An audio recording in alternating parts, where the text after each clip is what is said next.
Hello, my name's Virginia Kehoe. I am a Navy veteran of 15 years, and in my last 3 years of service I served with the Army as well, in Army aviation as an aerospace engineer. I made this video today for all the politicians out there and all of the ministers and the people that we vote for in Australia.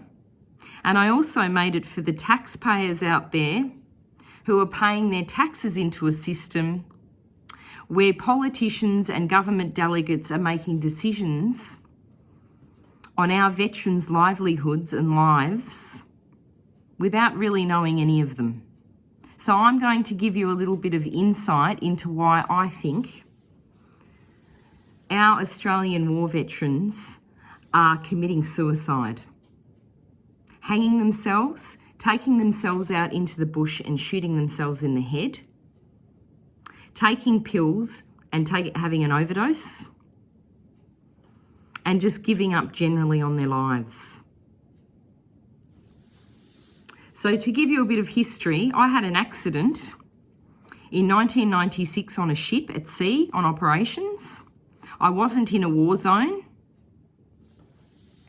And so my case was very interesting. Because I wasn't in a war zone, I was never ever going to be allowed, and am still not allowed or entitled to hold a gold card. And I find this interesting because there are little old ladies down the road from me whose husbands served at war and are dead now, and they're running around in their taxis getting their entitlements through DVA on their little gold card, and they've never served a day in their life. Where is the justice in this system? I ask you. Please listen to this story and you will understand why Australian, especially young Australian veterans, are committing suicide. I suffered a serious spinal, cranial, facial and back injury serving at sea in uniform. During a fire exercise, I fell. My injury was undiagnosed for a decade. I was left at sea for 3 months without a doctor. And when I returned, I was given an X-ray and misdiagnosed. So I was then told to go and see a psychologist for my problem or my pain issue, which stemmed 10 years, another further decade. Anyhow, in 2007, 10 years on, I was diagnosed by a civilian doctor outside the Defence Force because I chose to go outside because I wasn't getting any help inside. And I was diagnosed with a broken neck, severely damaged jaw, teeth, thoracic spine, knees and shoulders.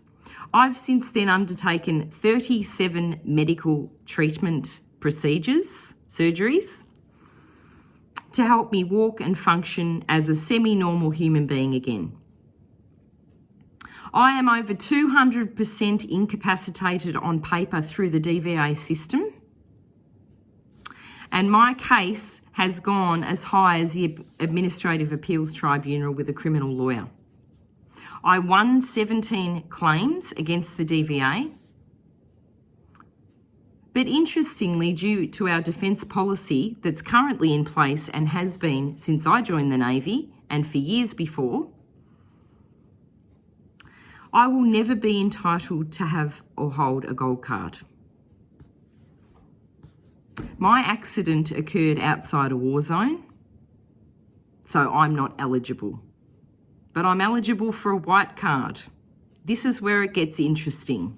What does the white card give the defence member? Well, not very much. It gives us a card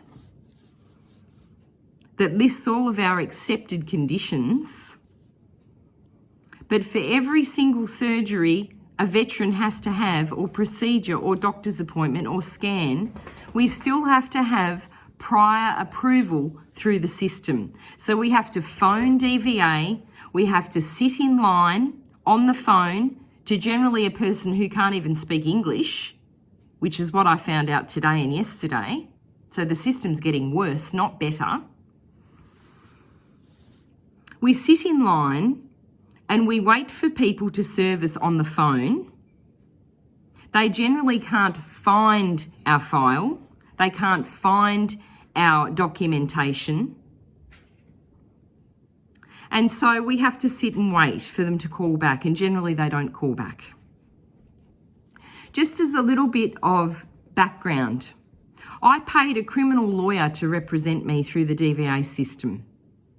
I lost over $1.3 million in loss of earnings and legal fees, and I was paid less than a third back in compensation. Even though I won all of my claims, all 17 of them under the DVA system, under Commonwealth legislation, I was not allowed to be refunded any of my legal fees. So I lost the lot. It took DVA 12 years to pay me any of my full entitlements. And some of my claims individually took more than 6 years to be resolved. I now have a chronic nerve pain condition. I've had disc replacements. I've had amputation to my face, my neck, my teeth and my jaw. I suffer with severe migraine pain, chronic nerve pain and phantom pain due to the amputation I've had to have. And every year around April, for the past 16 years, since 2006, and for the rest of my life now, once a year, I must fly to Brisbane private to see my specialist because this procedure is not done in Tasmania by any surgeons. I have to undergo a full cervical radiofrequency neurotomy, facet joint injections, and a spinal and arm socket epidural to control the pain. Now, I choose to see the same specialist, yes, because I've been seeing him for 16 years. Now, would you change specialists? No. But I've had to fight to stay with the same specialist and fly up there. And I've paid for my own flights and my own accommodation up until last year. The whole time, and I've never been allowed to be refunded any of the money. Even though I have an accepted condition on my white card that says that this went through the courts and it was the Navy was liable. I have this surgery every year and it gives me 9 to 10 months of pain relief, and then I'm back on high doses of medication, which I'm on now, because I'm due to have the surgery again in about 2 weeks. So the sad thing is, and the reason I'm wearing this noose and doing this video, is that for every single year of those 16 years I fought DVA, I've had to ring up, get pre-approval, even though it's been accepted through the court system and it's on my white card. I have to go through the same rigmarole. I have to send the documents in again because DVA can't find them. The person can't find them in the system. The delegate doesn't know what I'm talking about, or they don't speak English, or they've shifted departments, or they've lost my file.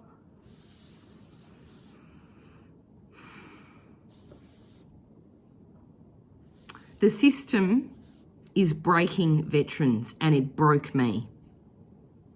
And I want to tell you in this video today, and I haven't exposed this to many people in my life, but I'm going to today. This is how passionately I feel about this situation.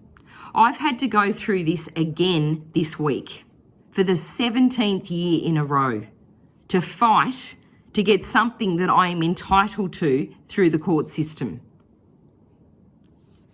I want to take you back to my 2 suicide attempts because the Royal Commission into Veteran Suicide's coming up, and these are 2 prime examples of a real veteran standing in front of you right now who did 15 years service for her country, gave the best years of her life, is unable to have children now because of the fall and because of the lack of medical diagnosis in the beginning.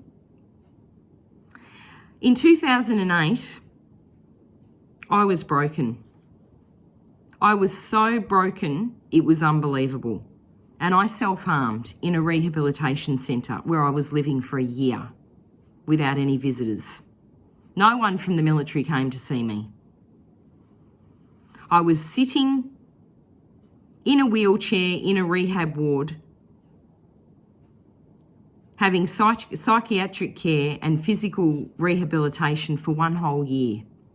And I tried to take my life because the system I was fighting while I was in rehab and broken and depressed and with PTSD and in chronic pain and having surgery after surgery after surgery, I was having to fight the legal system at the same time through the DVA.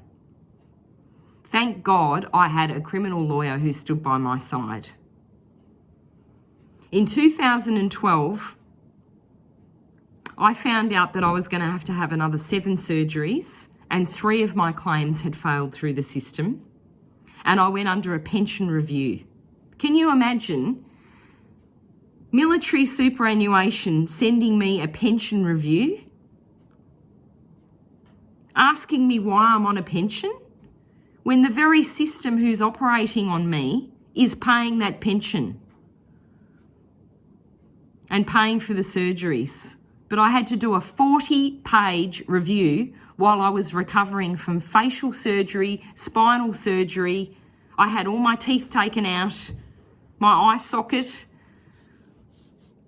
So you know what I did in 2012? I hung myself in the backyard off my macadamia tree. That's how low I got.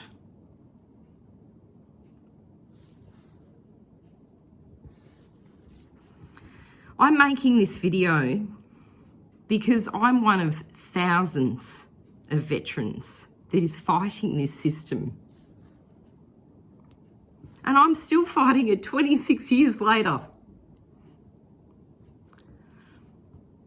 I feel so sorry for the young people who don't have a degree, who don't have any money, who don't have any family support. They're trying to fight in this system and they don't even have the ability to write a letter to fight their case. They're in pain, they're in hospital, they're depressed, they've probably got an eating disorder, they may be smoking drugs or drinking alcohol or whatever they're doing to cope, and they're still having to fight this horrible system that is so backwards it's ridiculous.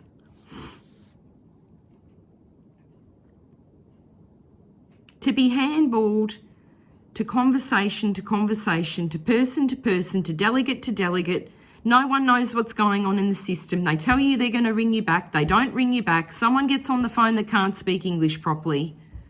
I mean, what are we doing, Australia? What is the government doing to help veterans in this system? You say you're fixing it. Well, you know what? Yesterday, I dealt with this for 4 hours and I still haven't got anywhere with them. And I went to court and I have a piece of paper here that actually states that I have an accepted condition and I don't have to pay any out-of-pocket expenses, but I still have to get approval because I'm on a white card, even though I'm over 200% incapacitated on paper. There is no consistency in the DVA system, none. Last year, I got a lady at DVA who was helpful for 1 day.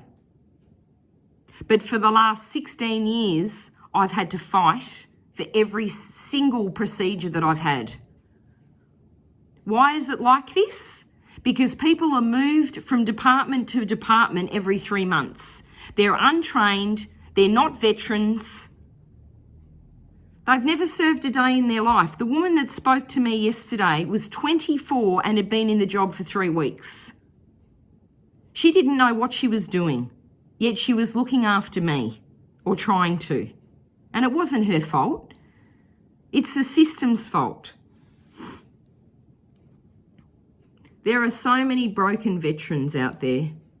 And this Royal Commission into veteran suicide is one thing, but we need a Royal Commission into the Department of Veteran Affairs and the government policy that's crippling every veteran in Australia right now. It is causing people to hang themselves.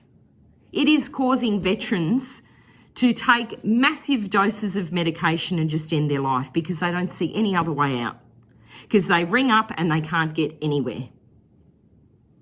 And they want to crawl back into their bed because they're in pain or they're depressed and they just can't deal with it.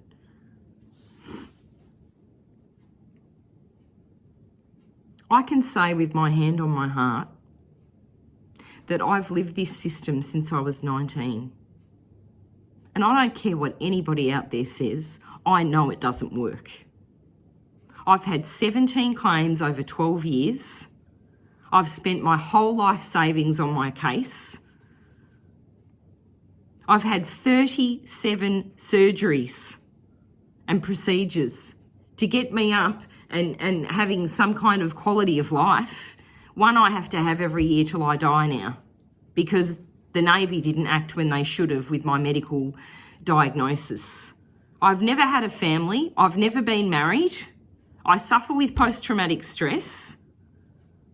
And I run an organisation now called Love Our Veterans, if you want to look it up, to try and help those who are struggling like me, because I actually understand what you're going through.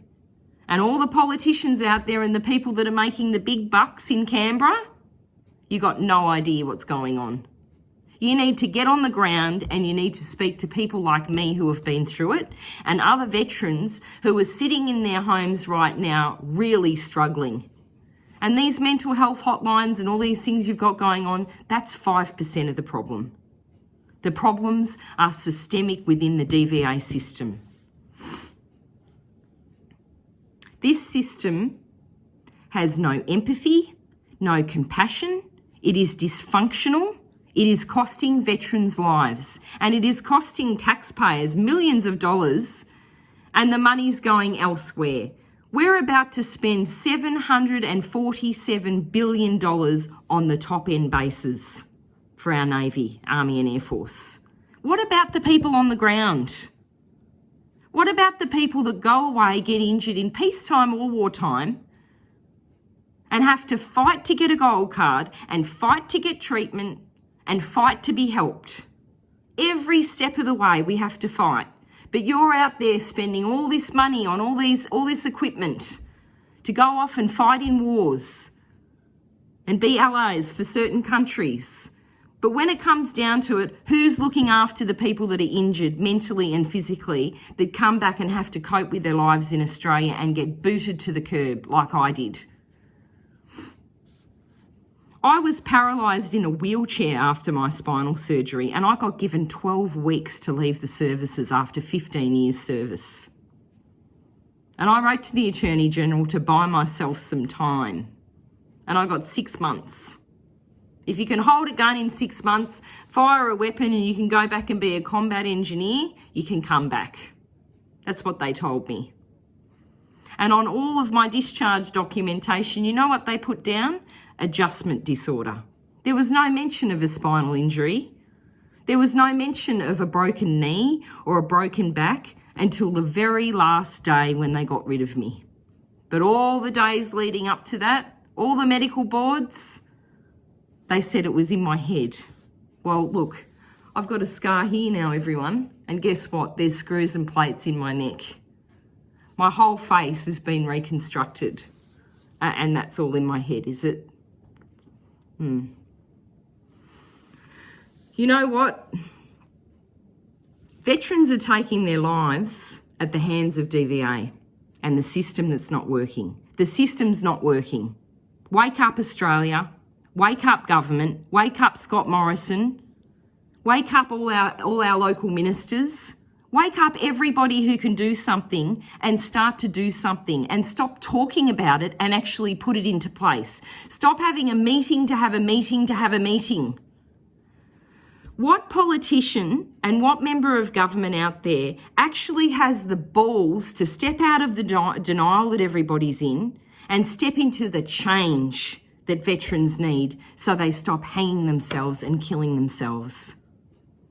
That's the question that I have, because I've lived in the system and I know what it's like, because I'm there now and I'm fighting this again this week, and nothing's changed in 26 years.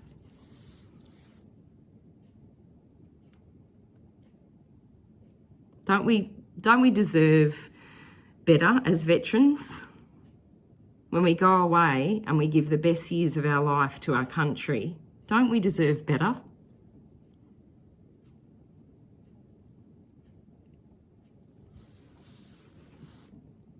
Thank you for listening.